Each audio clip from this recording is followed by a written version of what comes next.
guys, welcome back to the LSIS YouTube channel. Before starting, please subscribe the channel.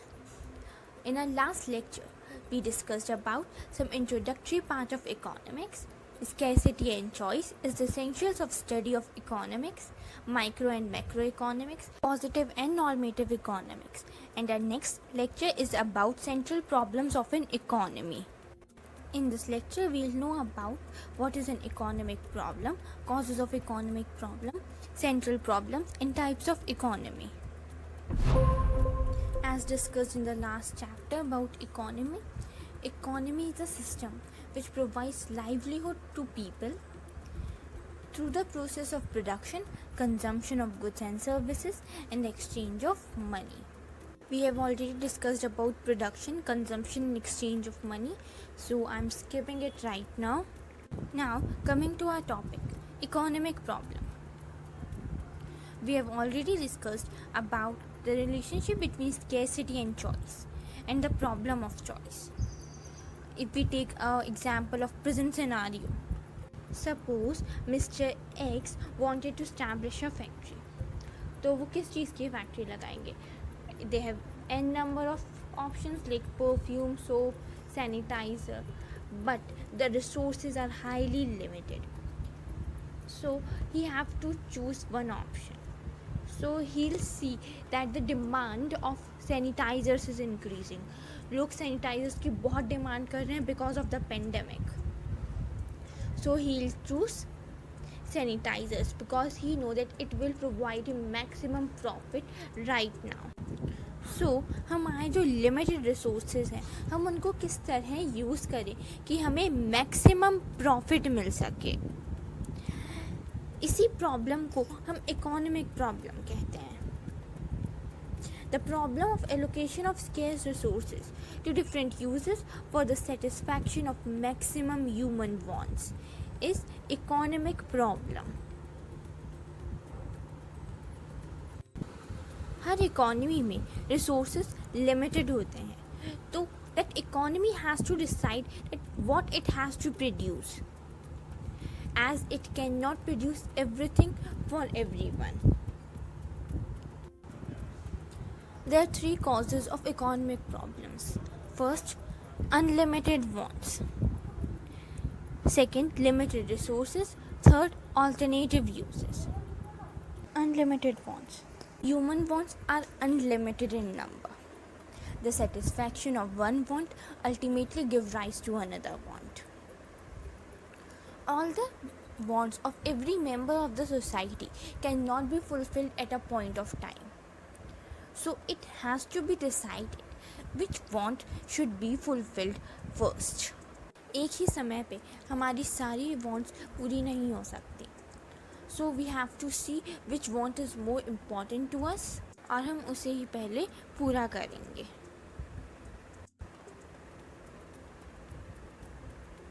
Second, limited resources.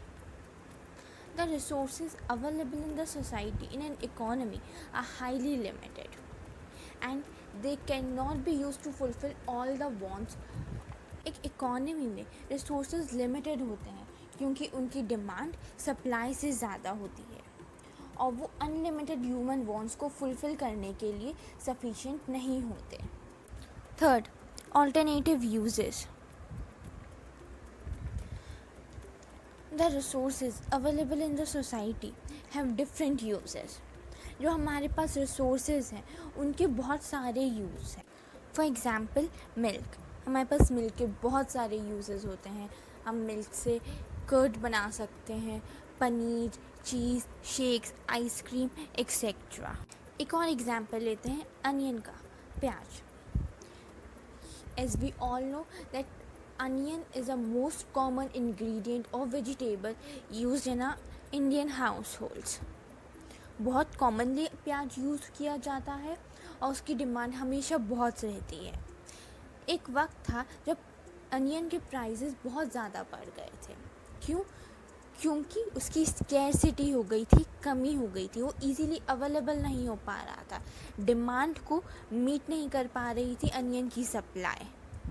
तो फिर जो common people थे उन लोग ने क्या किया, उन्होंने प्याज का यूज़ कम कर दिया प्याज को सैलेड खाने के बजाय सिर्फ सब्जियों में डालना प्रेफर किया, वो भी सिर्फ ऐसी सब्जियों में जो प्याज के बिना नहीं बनाई जा सकती। ये कंडीशन इन तीनों कॉजेस को फुलफिल कर रही है।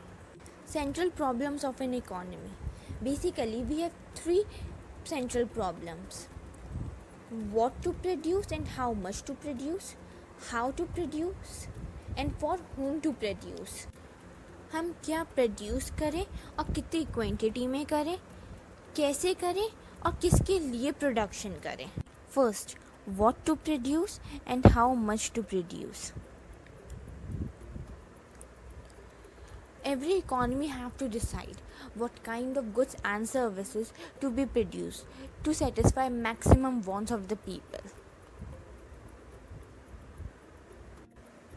Whether to produce more of agricultural goods or industrial goods, whether to produce consumer goods or capital goods, or to generate more of educational services or health services. Like in the present situation, more of health services are required than educational services.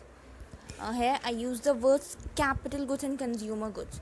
Consumer goods are like bread, butter, sugar, coffee, tea, etc. And capital goods are those goods which are required to produce consumer goods like machinery, equipments, tools, etc. The quantity has to be decided of the production, like the ratio between consumer goods or capital goods, or the ratio between educational services and health services. The second problem is how to produce. The problem deals with the technique of production, whether to use labor intensive technique or capital intensive technique for the production of goods and services. Labor intensive technique where labor is more than capital. Capital here means machines. And capital intensive technique where capital is more than labor, जहाँ machine ज़्यादा हो labor से, manual work से. For example, handcraft industries where more labor is required, more manual work is required. Teaching services, as a teacher people are required, machines cannot replace them. And in a factory which is producing, for example, paper, then where machines are required to work efficiently. Efficiently here means with minimum cost and wastage. Economy वो technique prefer करती है जो उसे maximum profit दे सके with minimum wastage and minimum cost. The third problem is for whom to produce, हम किसके लिए प्रोडक्शन करें। हम एक इकॉनमी में बहुत सारे लेवल्स के लोग होते हैं, rich, middle class, poor and female, male. अगर हम देखेंगे कि हमारे मार्केट में फ़ीमेल प्रोडक्ट्स की डिमांड ज़्यादा है तो प्रोडक्शन हम उसके हिसाब से करेंगे, उन फीमेल्स के लिए करेंगे। अगर हम देखेंगे कि लग्जीरियस गुड्स की डिमांड ज़्यादा है तो हम लग्जीरियस गुड का प्रोडक्शन ज़्यादा करेंगे और जो एवरेज गुड्स हैं उनका प्रोडक्शन कम कर देंगे। These are the 3 basic problems of an economy. With these we can add 2 more, like fuller utilization of resources. The economy has to achieve fuller utilization of its resources. हमारे सारे resources economy के optimum तक utilise हो जाने चाहिए, उनका maximum use होना चाहिए, वो वेस्ट नहीं होने चाहिए। एक इकोनॉमी में जो रिसोर्सेज होते हैं वो फुल्ली यूटिलाइज होने चाहिए, उनका ऑप्टिमम यूज़ होना चाहिए। बट मोस्ट प्रोबेबली जो हमारे रिसोर्सेज होते हैं वो अंडर यूटिलाइज रह जाते हैं।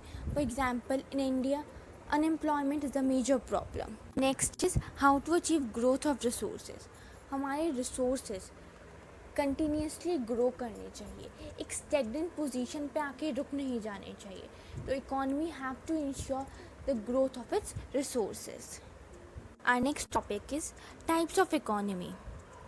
There are 3 types of economy: market economy, centrally planned economy, mixed economy. First of all, market economy. Before understanding market economy, we should know what is market.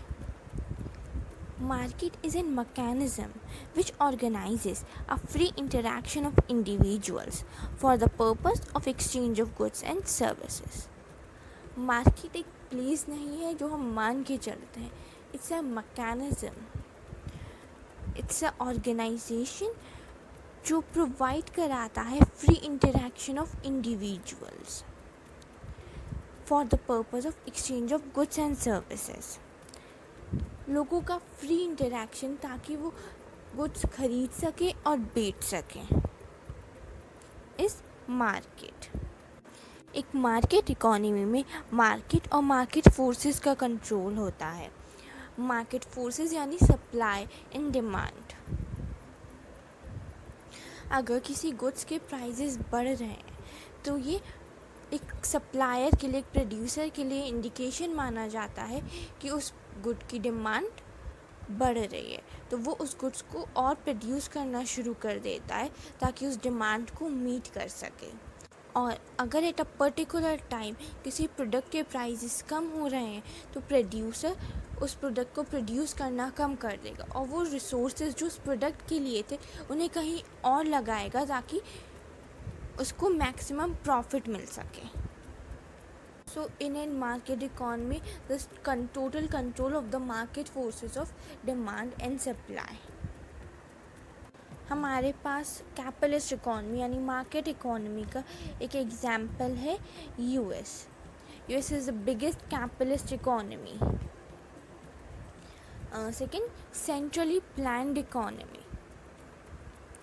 As a name suggest, जहाँ पे centre की planning चले वो economy centrally planned economy. Means that economy जहाँ पे government का control हो, जो गुड्स और सर्विसेज गवर्नमेंट प्रोड्यूस करने को कहे, you have to produce that only. और हर एक पर्टिकुलर गुड के प्राइजेस भी गवर्नमेंट ही डिसाइड करती है।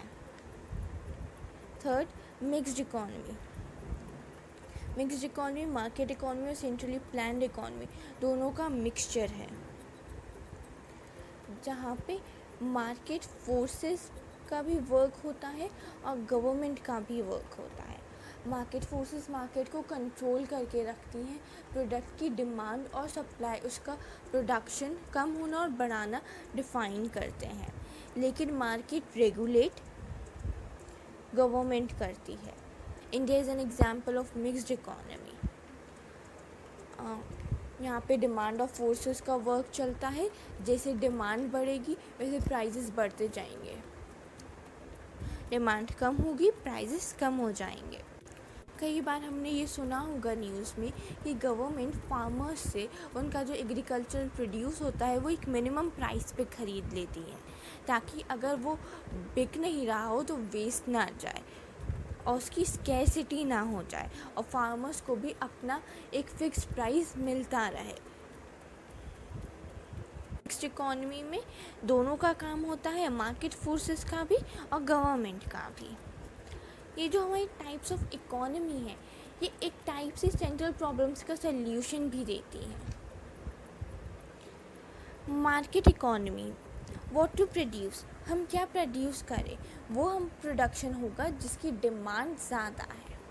In an centrally planned economy government promote social welfare, तो जिस चीज़ की ज़रूरत सोसाइटी में ज़्यादा होगी गवर्नमेंट वो ज़्यादा प्रोडक्शन कराएगी। अब मिक्स्ड इकॉनमी में दोनों चीज़ें, जहाँ पे सोशल वेलफेयर भी हो, एक पब्लिक डिस्ट्रीब्यूटर सिस्टम भी हो और डिमांड और सप्लाई के हिसाब से भी प्रोडक्शन हो।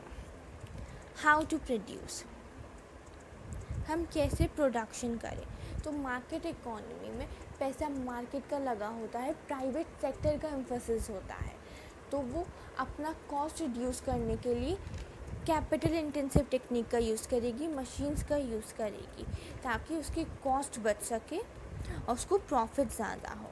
सेंट्रली प्लान्ड इकॉनमी में गवर्नमेंट मोर एम्प्लॉयमेंट के बारे में सोचेगी, तो वो लेबर इंटेंसिव टेक्निक का यूज़ करेगी। और mixed economy again mixture of both. Third problem, for whom to produce. Market economy में वो सेक्टर, वो क्लास प्रेफर किया जाएगा जिसमें मैक्सिमम प्रॉफिट हो। अगर एक प्रोड्यूसर को लग रहा है कि लग्जीरियस गुड्स प्रोड्यूस करने में ज़्यादा प्रॉफिट है तो वो हाई रिच क्लास पीपल के लिए प्रोडक्शन करेगा।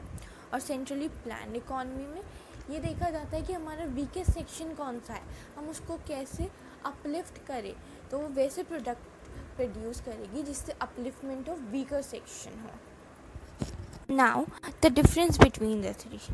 कंट्रोल। मार्केट इकोनॉमी में मार्केट फोर्सेस यानी डिमांड और सप्लाई का कंट्रोल रहता है, और सेंट्रली प्लान्ड इकोनॉमी में सेंट्रल अथॉरिटी यानी गवर्नमेंट का कंट्रोल रहता है, और मिक्स्ड इकोनॉमी में मार्केट फोर्सेस और गवर्नमेंट दोनों का कंट्रोल रहता है। एम। मार्केट इकोनॉमी का मेन एम होता है प्रॉफिट मैक्सिमाइजेशन, और सेंट्रली प्लान्ड इकोनॉमी का सोशल वेलफेयर। मिक्स्ड इकोनॉमी का दोनों का mixture, so both are the aims of mixed economy, profit maximisation and social welfare. Market economy में कंज्यूमर एज अ किंग माना जाता है। जो कंज्यूमर डिमांड करता है वही गुड्स और सर्विसेज प्रोड्यूस किए जाते हैं। सेंट्रली प्लान्ड इकोनॉमी में ऐसा नहीं होता, the consumer doesn't act as a king. वहाँ पे गवर्नमेंट की विश चलती है, तो वो सोशल वेलफेयर को ज़्यादा प्रेफरेंस देते हुए जिस चीज़ की ज़रूरत होती है वो प्रोडक्शन कराती है।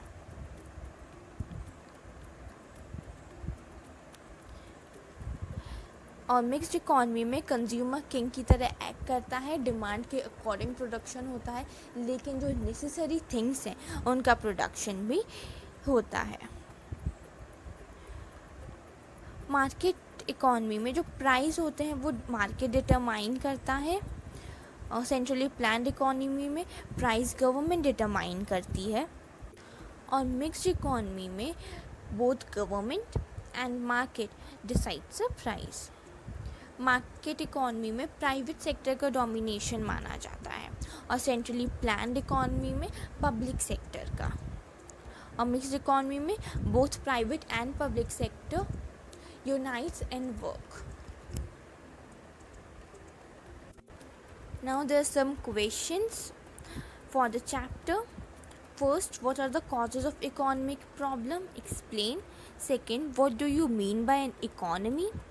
Third, explain the central problems from which an economy tackles with example. Fourth, define mixed economy. Fifth, differentiate between market and centrally planned economy. Thank you.